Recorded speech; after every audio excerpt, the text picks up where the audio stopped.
I'd like to take this opportunity to pass on our sincere condolences to the Chief Constable and his colleagues following the death of PC Alice Mayo, a young officer lost to her family, friends, colleagues and to the community of Cheshire she served. Today's scrutiny has landed in the diary while Dan Price, Police and Crime Commissioner, is on adoption leave. He's in the final few days of adoption leave. He'll be back on Monday. I'm Gemma Southern. I'm the Deputy Police and Crime Commissioner. And in my role as Deputy PCC, I chair the Custody Cohesion Panel, so I'm pleased to be in the chair today asking the questions on such an important subject. Today in the room we have Chief Constable Mark Roberts, Assistant Chief Constable Bill Dutton, Superintendent Custody Operations Andy Blizzard, and Paul Woods, Head of Performance and Planning. Have I got that correct, everybody? Thank you. Chief Constable Mark Roberts will be talking to us today about the area of policing that the public often only glimpses through television, dramas, documentaries or second-hand stories, and that is police custody. In reality, custody is a highly regulated, carefully controlled environment where safeguarding, legality and dignity sit at the forefront of every decision. I'd like to recognise the hard work that those people who work in custody do. It's a challenging part of public service and it is not always rewarding. The Office of Police and Crime Commissioner works in several ways to make sure that what happens in custody is effectively scrutinised. An independent panel sits every month to review randomly selected footage and scrutinise use of force. I chair that panel. Over the last 12 months, we've made changes to the format of our meetings. Firstly, we've made it fully independent of Cheshire Police to make sure our panel feels free to ask the questions that any member of the public would ask. Secondly, we're now tracking data on the feedback we give to officers working in custody, and we're also implementing any findings and guidelines from national inquiries, for example, the Baird inquiry. I must stress that this feedback is not always negative. We also offer feedback when it's clear that an officer has made a positive difference to a difficult situation. The OPCC manages a team of highly skilled and dedicated volunteer independent custody visitors who work across the county. It's their role to turn up unannounced 24 hours a day, 365 days a year at custody to check on the well-being of any detainees, the physical environment and provide any reports about what they find. We work with the Constabulary to monitor ongoing custody data, and from April we'll hold quarterly meetings to review that data with our independent cohesion panel and others. So back to today. Today is about widening that transparency and accountability. My role today is to ask the questions that the public would want answered and to provide reassurance that the systems in place are robust, fair and transparent. Today's session will shine a light on how decisions are made, how people are kept safe and how our officers and staff manage one of the most complex and pressured spaces in policing. As usual, I will be the only one asking questions and I'll be moving through questions aligned with the Constabulary's data slides and introducing each theme so that those watching can understand not only what's going on but why I'm asking those questions. Okay, so first up, can I propose that we approve the minutes of the previous Public Scrutiny Board held on the 25th of November? Is everyone happy with that? Okay, thank you. I'd like to invite Mr Roberts to introduce this thematic session by telling us a bit about the infrastructure in place in Cheshire and the environment in which people are detained. Thank you, and thank you for expressing your condolences about Alice. It's a tragic incident and loss. I think her loss has been felt across the force. She's a very popular officer, obviously acutely in Macclesfield and the east of the county where she worked. But also from members of the community. We've had some really touching tributes from those who she engaged with in work, particularly from schools. And she was clearly a very professional, competent but warm officer who's made a significant contribution to the communities, particularly around Macclesfield. So thank you. We all do feel her loss. In terms of the subject for today, custody, as you quite rightly pointed out, custody is one of the most regulated and scrutinised aspects of policing. The Constabulary places the utmost importance on its safety, the dignity, privacy of detainees, and of course the safety of our own officers and staff. We formed a couple of years ago now a dedicated custodial operations team because we felt it was right to give it its due emphasis. Superintendent Blizzard heads that, and it sits under ACC Dutton as the strategic lead.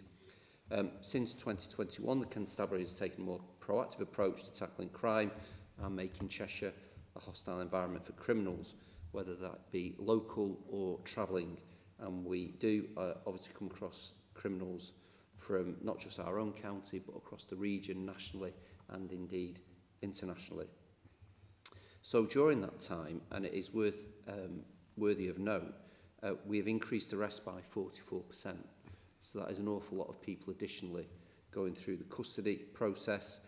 And in particular, you'll be aware of our focus on vulnerable people, and particularly around domestic abuse.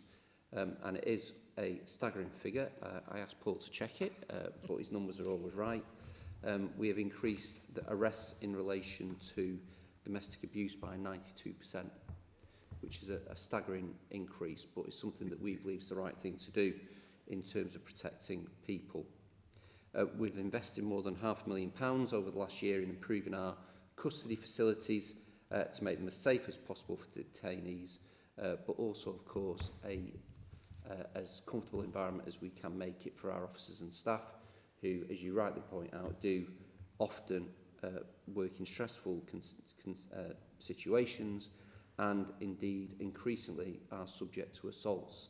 And it's something we may return to, but in the last year we've had 119 assaults on officers and staff in the custody block, 33 of which were on actual custody staff, the others obviously being people bringing prisoners in. So it is worthy of note that while there is a focus on the well-being of detainees, many of them are violent, and we suffer assaults at too high a rate on our staff. They range from physical assaults, racial abuse, and at the moment there is a trend of the quite disgusting habit of spitting at staff. So it is something I would highlight. We've ensured that we meet the standards expected by HMIC and have reviewed and acted upon the recommendations of the Baird inquiry into custody facilities in Greater Manchester. We have robust governance and scrutiny arrangements, including those monitored by the Commissioner's Office, of which the Deputy Commissioner is well aware. These include daily and weekly custody performance meetings, a monthly threat management group chaired by the Custody Superintendent, a quarterly performance review chaired by the Assistant Chief Constable, whilst externally we've got a monthly custody cohesion meeting chaired by the Deputy PCC and containing independent members to scrutinise use of force in custody. The quarterly Criminal Justice Board chaired by the PCC, a Youth Justice Services Board chaired by the Youth Justice Service. The PCC operates the Independent Custody Visitors Scheme, and I know, again, we might touch on it, that's something we place real value on, and I think we've had some really positive feedback from that independent group as well. We have a range of regular reviews of detention involving juveniles, women and vulnerable adults, and regularly audit the use of force, strip search and anti-rip clothing. Despite the large increase in volume of arrests, the average wait time is now almost a third less than it was in 2022, which speaks to the efficacy of the management, but also the hard work of our people. We've seen reductions in the number of juvenile arrests. Use of force in custody is largely stable, and we've seen a reduction in the number of complaint allegations made compared to last year. We'll continue to heavily scrutinise the custody environment, and we welcome the external scrutiny from the OPCC and, of course, the volunteers who support in that process. Brilliant, thanks. Okay, so let's move on to the first slide then. Slide 2, around volume of arrests. So I want to start with volume of arrests across Cheshire. Arrests can only lawfully take place when necessary, and similarly, detention can only be authorised where very specific conditions are met. For the public, it's not always very clear that officers sometimes make an arrest believing it to be necessary, But custody officers who operate independently have a duty to refuse detention if that threshold isn't met. So my first question is this: what themes or patterns are being observed when detention is not authorised? And of arrests that are authorised, how many ultimately lead to positive outcomes and result in no further action? So it may be helpful to explain very briefly what positive outcomes means here. Yeah. There are a number of reasons why someone might be arrested and then the detention not authorised once they arrive at custody. For an arrest to be made, an officer needs to have reasonable grounds to suspect an offence, and there are certain necessity conditions that mean that person needs to be taken into custody. The role of the custody sergeant is to then QA that in effect and determine that there are grounds for detention. Now, it might be that the custody sergeant takes a view that it was a perfectly reasonable arrest to make, but circumstances have changed, the demeanour of the offender or suspect may have changed, they may identify things where there's particular vulnerabilities that they may wish to take into consideration. You can imagine that arrests are often made in quite heated situations where officers are required to make spontaneous decisions on impartial information. The custody sergeant has the benefit of being able to take the time, check records, maybe some of the heat's gone out of the situation, and take an informed view, giving broader range of considerations to the circumstances before him, which may not be the immediate need to prevent someone committing crime, but then they can take a broader view of where they are. One of the most common themes for the custody sergeant not authorising detention for the crime is around mental health, where it's determined that someone may be in crisis and it's actually, they may still have committed a crime, but it may be actually that the most important thing is to seek medical help and interventions at that time. We also do see that with ABD, acute behavioural disorder. I think our people have learned lessons from previous incidents, and we are very, I think, quick to identify it. We've put an awful lot of investment into training because someone who presents in a very violent, aggressive and unpredictable manner, it may, again, they may have committed many offences and be presenting a threat to the officers, but I think our people are better than they've ever been at recognising the potential risks to that individual and seeking medical interventions rather than purely custody. The custody sergeant might take a view that matters can be dealt with outside of custody via voluntary attendance, perhaps less than Metropolitan Police might want to look at this current time. The decision based on the level of offence, previous offending history and whether further evidence is required. It may also be the case that the custody sergeant takes the view that we're not going to be able to properly pursue all the lines of inquiry within the 24-hour period and determine that there's another way to gather that evidence. Wherever detention is not authorised, it's reviewed the following week by the custody chief inspector just to ensure everything was as it would hope to be. In terms of positive outcomes, there are a range of positive outcomes where in effect it's classified as saying the police have in old money detected the crime. A positive outcome might be a charge, it might be some form of caution, it might be an intervention, it might be restorative justice, it might be a diversionary activity. So in effect we know who the offender is, we can happily say they are guilty of that crime. It's then how that is disposed, because often charge will be the right thing, and currently we have the highest charge rate in the country for all crime, but it may be because of the circumstances of the offence, the individual, the vulnerability of the person, that there's an alternate outcome that makes more sense. In terms of where no further action's taken, NFA'd, it could be that there is no evidence. It might be that it's not the right person. It might be that the victim decides they don't want to pursue a complaint. And again, that is all information is taken in the round. Just in terms of some of the figures, when we look at the outcomes, we only count the positive outcomes in relation to the offence for which they were arrested. So if you're arrested for robbery and subsequently found to be in possession of drugs, you may be NFA'd for the robbery. That will show as an NFA, even though you subsequently prosecuted for the drugs matter. So the figures that we kind of show need to just have that caution around them. I think it may be the next. Oh no, it's not. Sorry, I'm preempting you. So, in relation to the primary arrest with that caveat that I just mentioned, 44% received a positive outcome or some form of action, 40% received an NFA outcome, and 16% were either on bail or RUI, which is released under investigation at the time the figures were collated. So there's a mix there. As I say, the 40% caveat, you need to just bear in mind that they may have had an outcome for another matter. Great. Okay. Thank you very much. I think this goes to the heart of proportionality and efficiency, really. So understanding some of the context to these figures is really important to maintain public confidence. So thank you for that. Okay, next slide. Wait times in custody. I think this is another kind of hot topic, isn't it? So next I want to move on to the issue of wait times. Delays in processing can have real implications for the detained person, victims and officers. We've seen an increase in wait times and I'd like to understand what's driving that trend. More importantly, custody is not a safeguarding place, particularly for young people.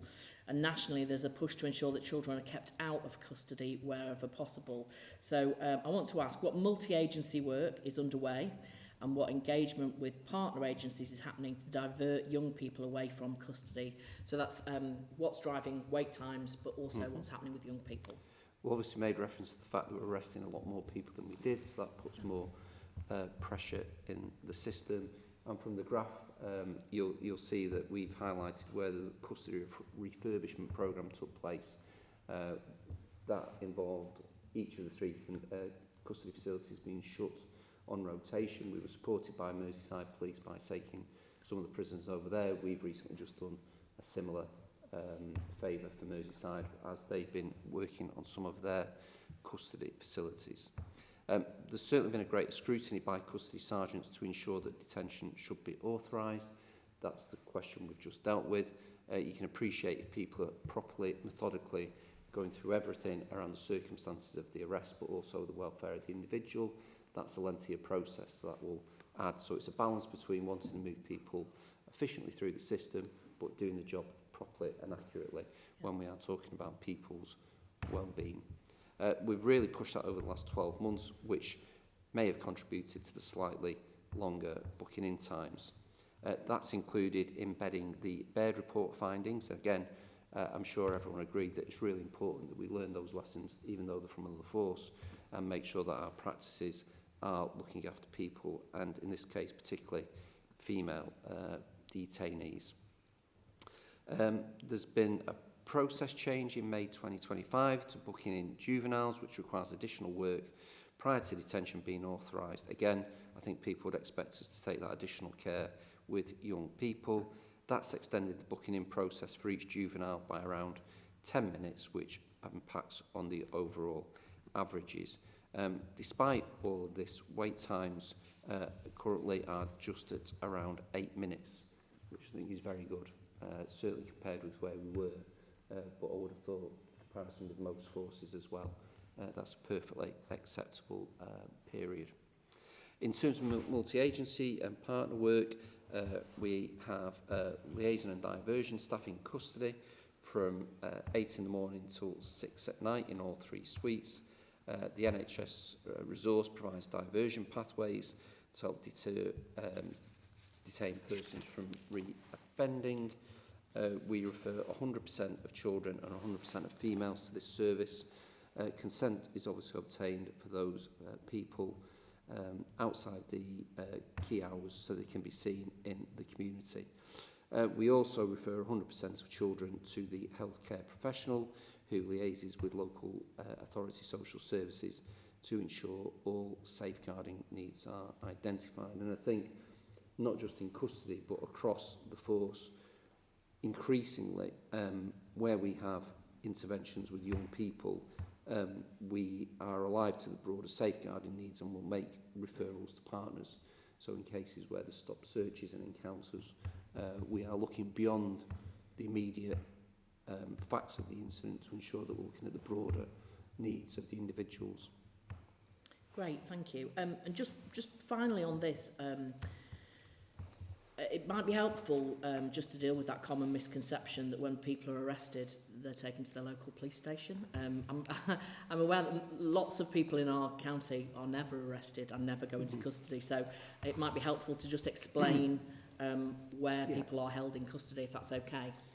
So we have, you're quite right, certainly when I joined my service, almost every police station had a cell block. I think as the scrutiny and demands on holding people in detention have increased over the years, it makes more sense to have them in specialised centres with specialised staff.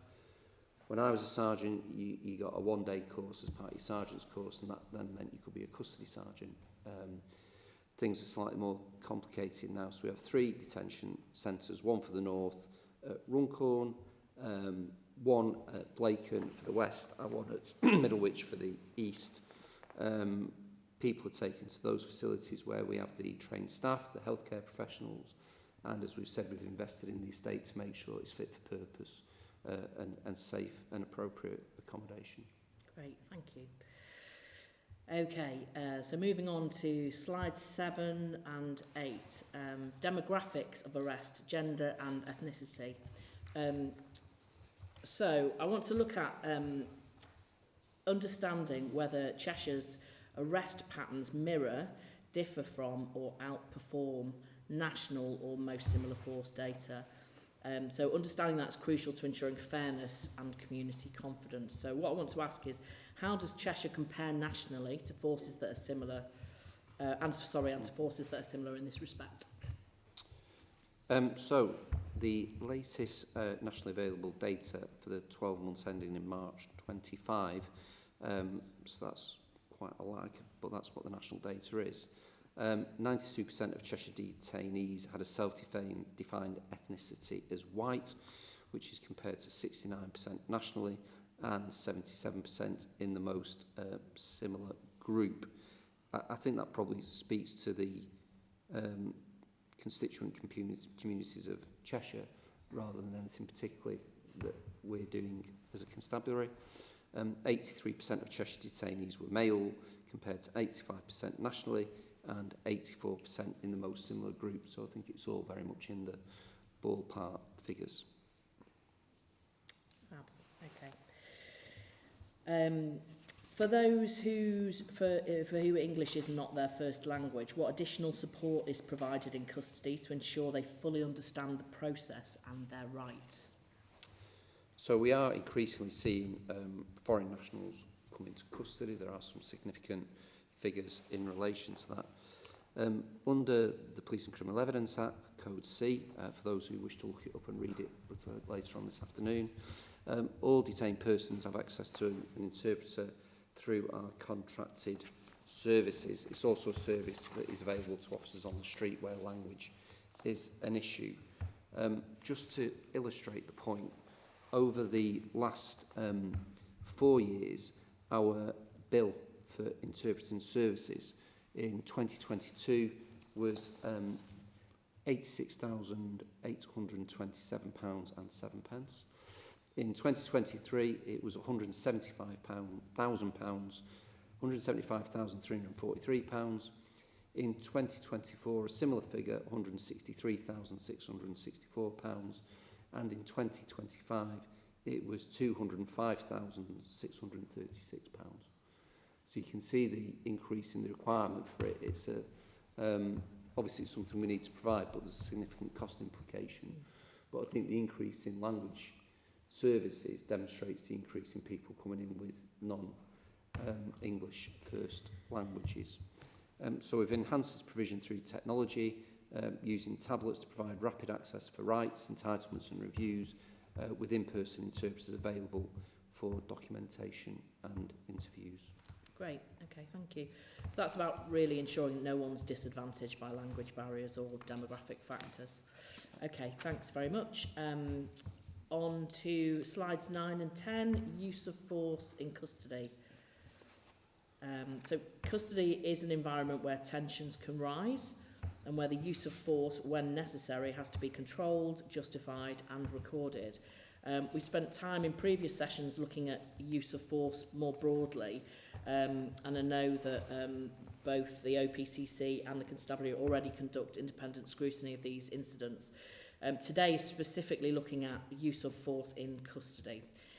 So it may be helpful for you firstly, before you answer, to explain what we mean by use of force, because I'm very conscious that it sounds very dramatic, but actually it's important that everybody understands what use of force is. And the custody cohesion panel that I chair scrutinises use of force in this environment.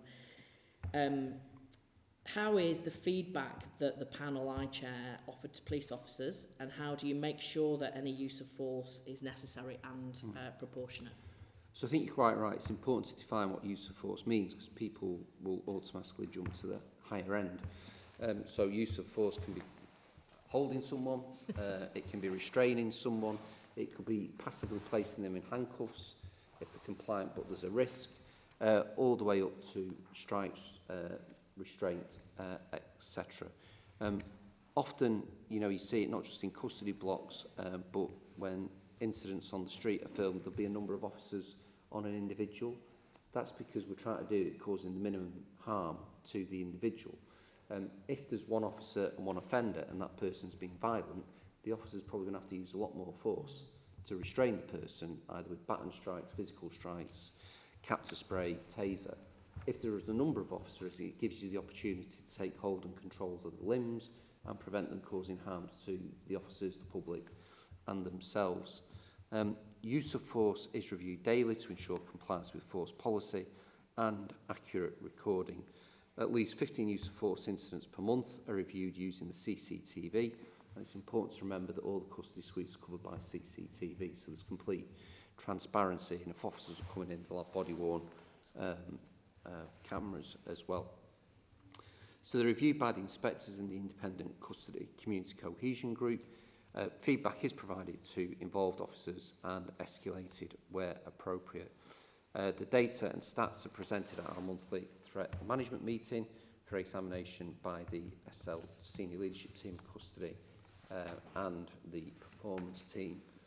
Reviews include cases particularly involving children, females and vulnerable adults. And again, just to reiterate those, 119 assaults in custody, 33 on custody staff. That is a trend that's increasing, but that does include things such as spitting. I think I'd rather someone take a swing at me than spit in my face. When you consider the amount of fluid-based diseases that are communicated, it is particularly unpleasant and something our staff have to deal with. Yeah, thank you. And I think just to further offer some transparency, obviously the custody cohesion panel reviews 5 randomly selected CCTV footage pieces, as I said. So we know it's a really difficult area, and quite often in that panel we will rewind and look again and rewind and look again. And I've also, all of that team has also seen the training facilities and the quite robust training that happens around use of force. And as you say, it is as much about officer safety as it is about detainee safety. So thank you for that. I think it's really important, though, that when use of force happens, it is recorded, reviewed, learned from. So, and that's what that panel does. So, okay, thank you very much for that. Custody complaint allegations, slide 11. Complaints arising from custody can offer valuable insight into where systems work well, where improvements may be needed. They can also highlight patterns that may require early intervention. So I want to ask, what themes or trends are emerging from custody-related complaints? Are these isolated incidents, or are they pointing to wider or systemic problems that the constabulary needs to address? Yeah, I'm certainly confident there's not wider systemic issues that we need to look at, though absolutely we need to scrutinise all this information to identify any specific issues. They can cover a wide spectrum of issues, although the general headings are often the length of time detained in custody, the welfare of detainees whilst in custody, that could be medication, food, drinks, etc., the rights of detainees, such as phone calls, solicitors, etc., or more general issues in relation to the treatment attitude from officers or staff. Of the allegations in 2025, which are finalised, 90% were found to have no further action required, resolved, or that the service provided was acceptable.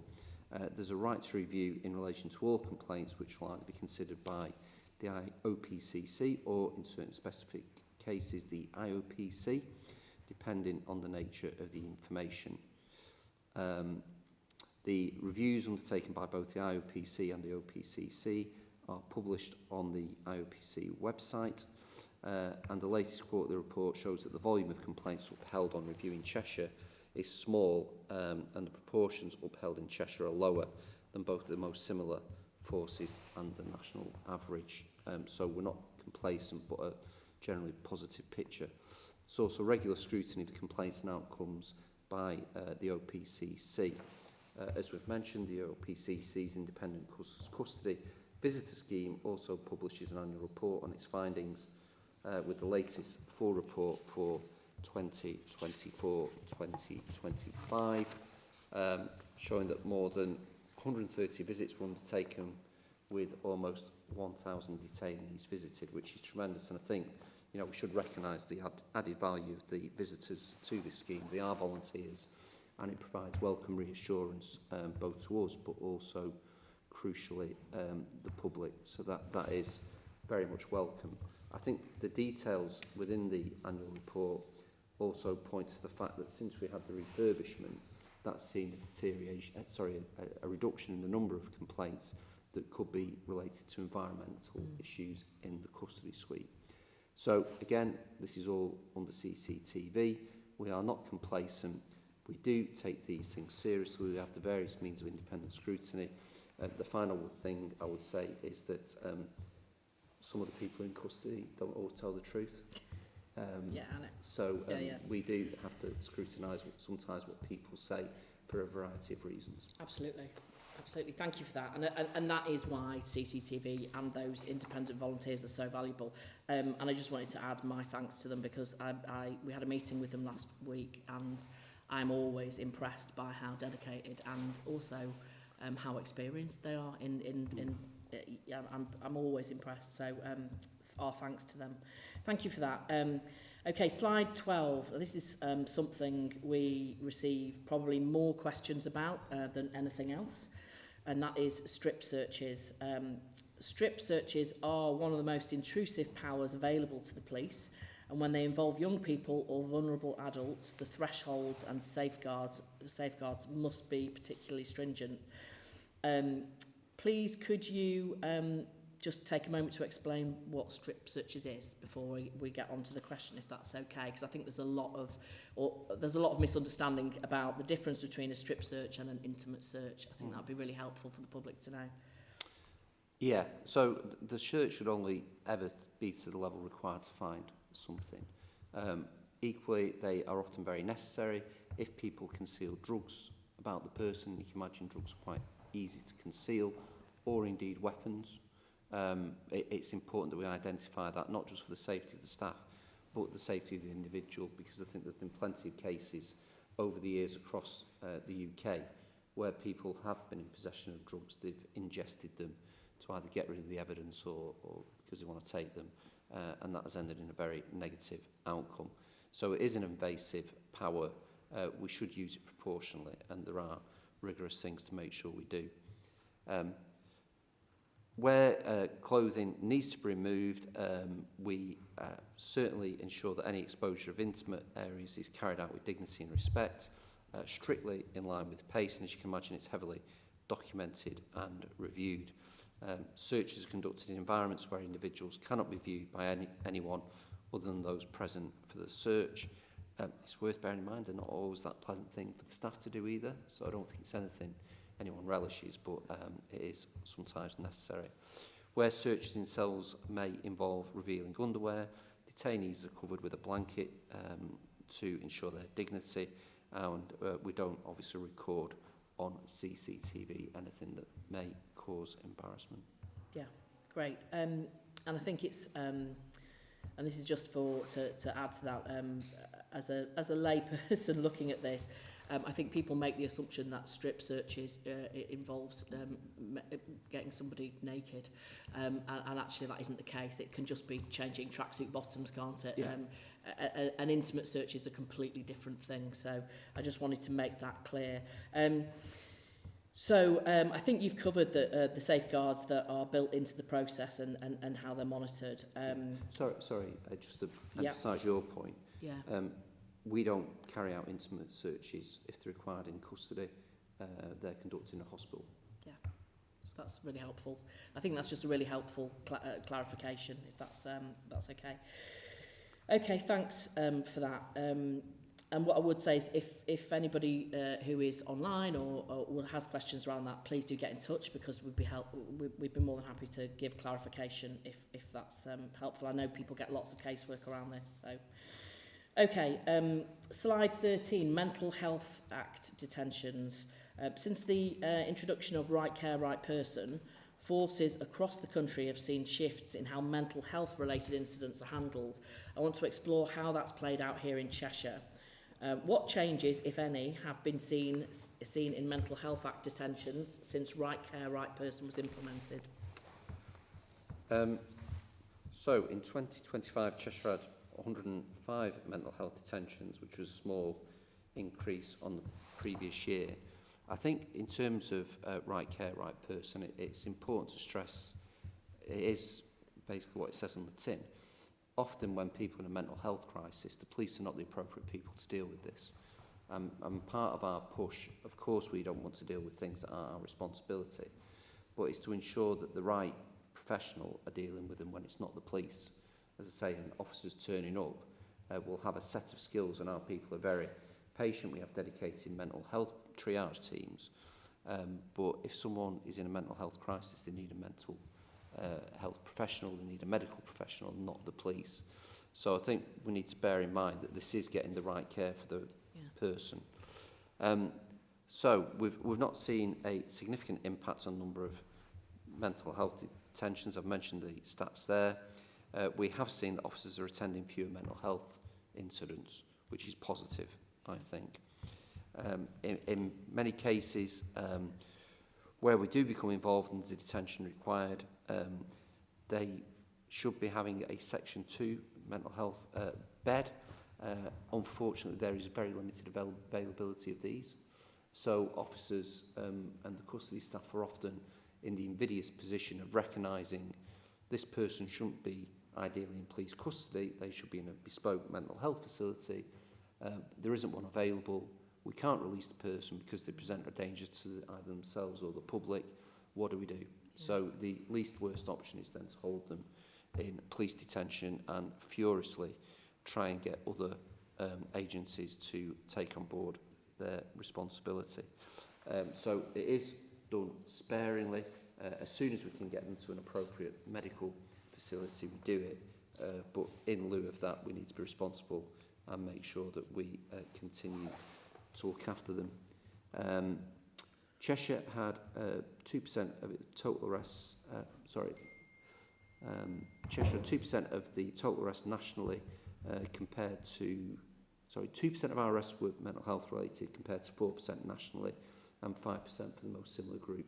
So again, we're not out of kilter, and we do look for alternative routes when mental health is involved, because we do recognise we don't want the person in custody, and it's not the best thing for the person.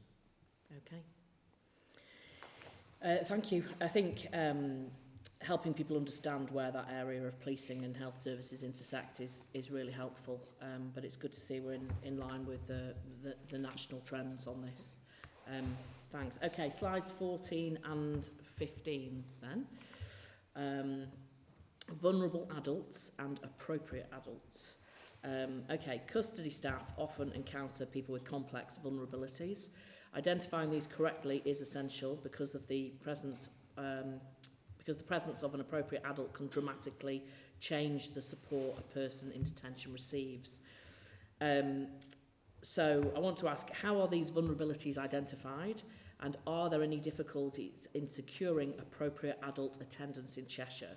But also, And I think as part of the myth busting, it would be really helpful to know what an appropriate adult is, or to explain what an appropriate adult is, if that's okay. Sure. I mean, this links back to one of the earlier questions about the length of time it takes to get people booked in. And it's that trade-off between wanting to be effective and move people through quickly, but equally the list of things that custody staff have to check for ever lengthens. A person might be vulnerable by virtue of their age, an illness, mental health issues.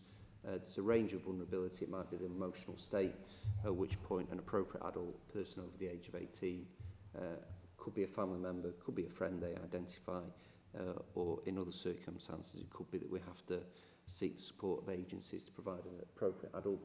That person's there to explain, support, ensure the person's rights are met, assist with communication if need be, and support them whilst in custody. Vulnerabilities are identified through a range of risk assessments. They will start when we receive the call. So the force control room will look and see what we know about the individual. It may be that there's information that then negates the need to take them into custody. It may be that there's a trusted person on the system who, for example, in a mental health crisis, it might be contact sister.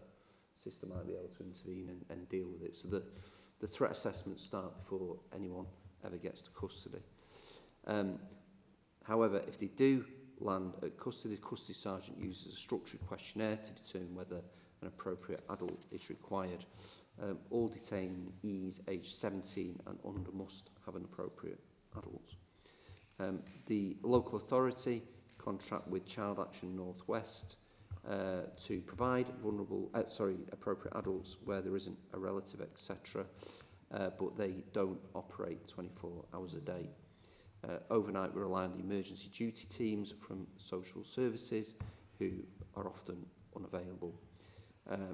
As we say, though, hopefully children can be supported by parents or family. If someone requires an appropriate adult, we can't pursue the interviews, etc., in absence of that person.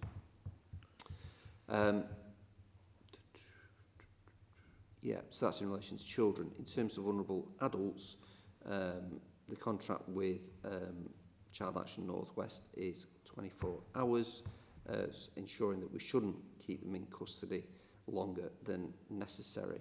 The National Appropriate Adult Network, which governs and looks after this area, the standard attendance should be within 1 to 2 hours, although that's not always achieved overnight. It's challenged through regular stakeholder meetings with the PCC on our behalf, procurement, custody, etc. And that recruitment is ongoing to try and fill that gaps. For assurance, custody staff will contact appropriate adults within 2 hours, although the majority are much sooner for obvious reasons, to try and ensure that we get people to attend, but obviously to support us through the custody process. Okay, brilliant. Thank you.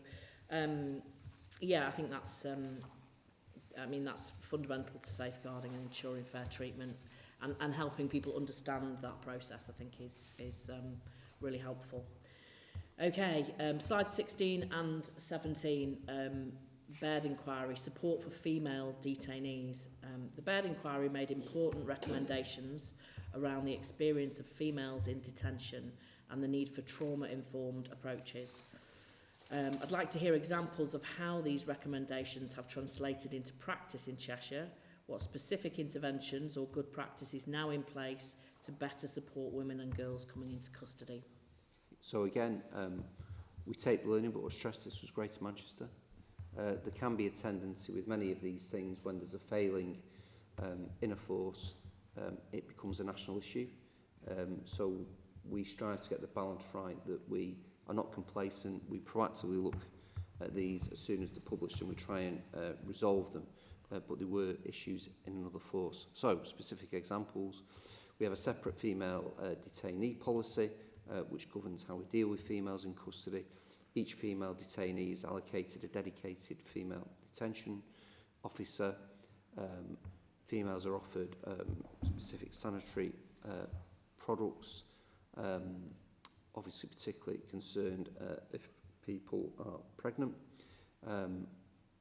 provide pink bags from the local charity Her Place for homeless or vulnerable females containing personal care items, and for all vulnerable detainees, including females, we ensure a safe journey home when they are released from custody, depending of course whether they've got their own means, or we certainly don't just put vulnerable people out of custody and allow them on the way. Okay.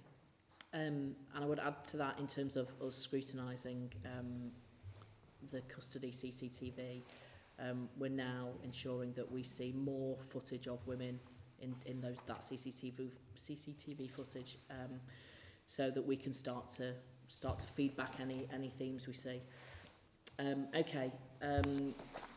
Great. That concludes the questions around the slides. And we're moving on to Commissioner's questions in his absence.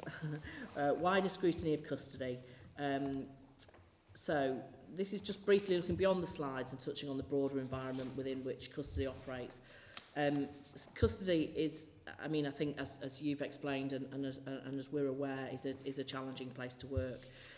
Staff deal with individuals in crisis, under the influence of substances, experiencing acute mental health episodes.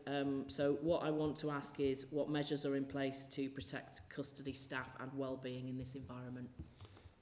I think it's right that we recognise the stresses our staff in custody face for the reasons that you outline. Of course, we have violent individuals coming in.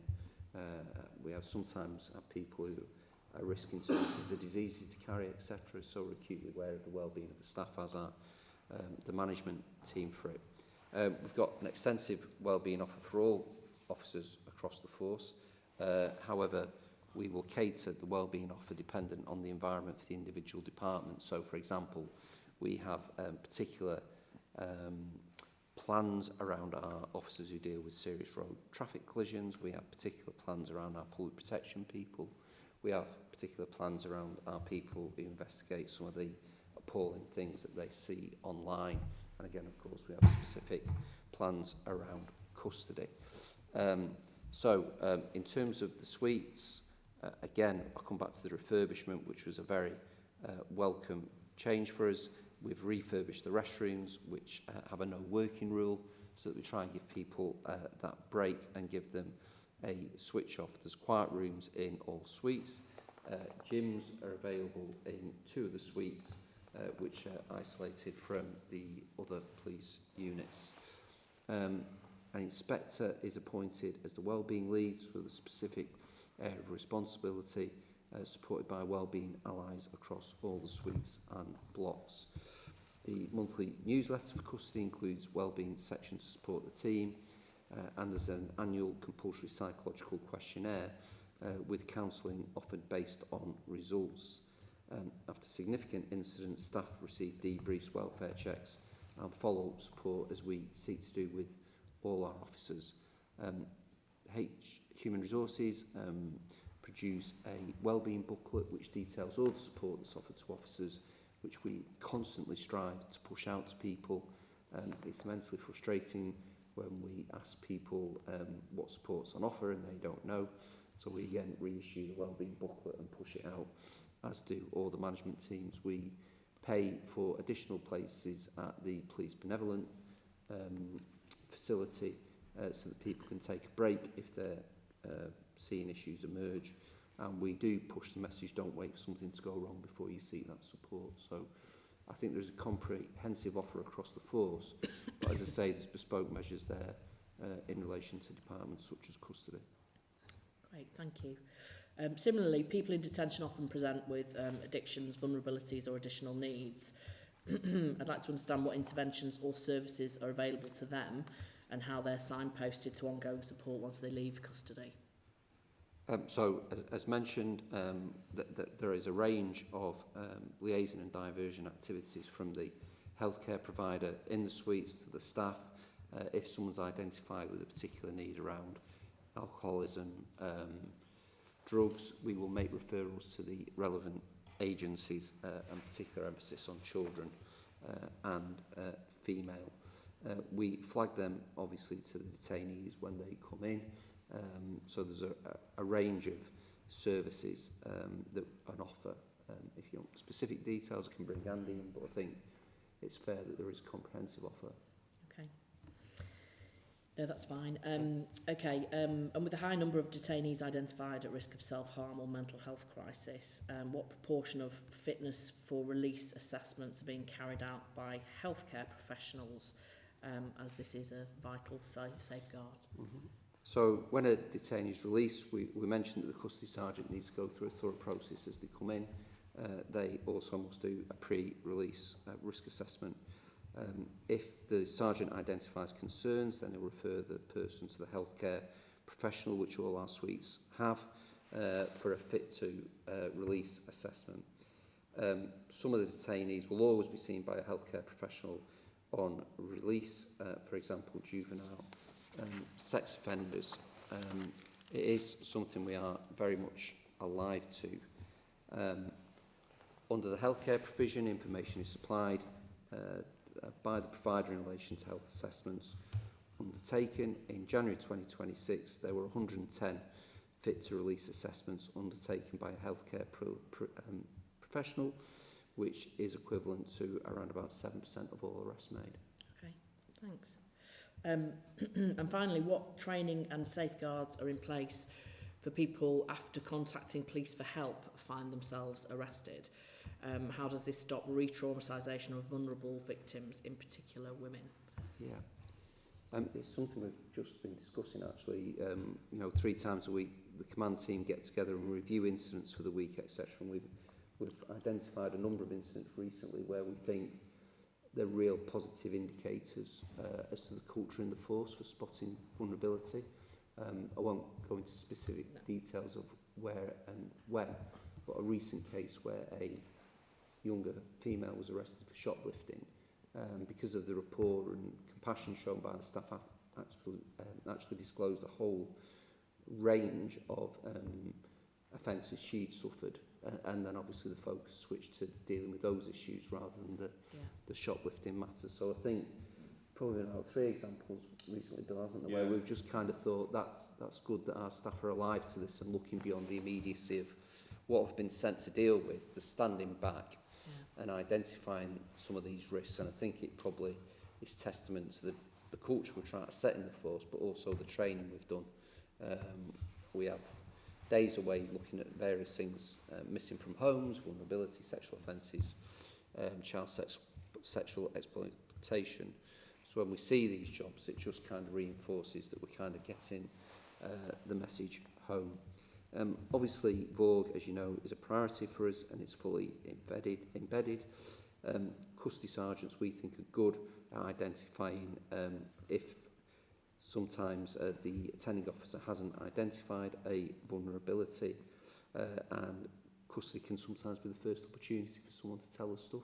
Yeah. You can imagine sometimes people may be arrested during a domestic abuse setting, but when they come into custody away from the perpetrator or the other party, they then feel able to say, well, actually, there's a broader background here in the more stable, secure environment, and we often find people will tell us things.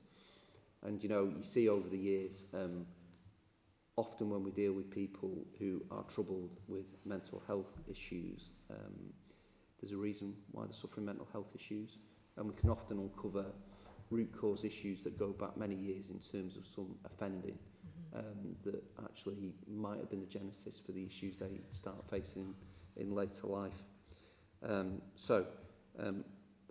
Always ongoing work, always about making people aware to look beyond the obvious, and I think that's a strength, but we're not complacent because there's always more you can find out.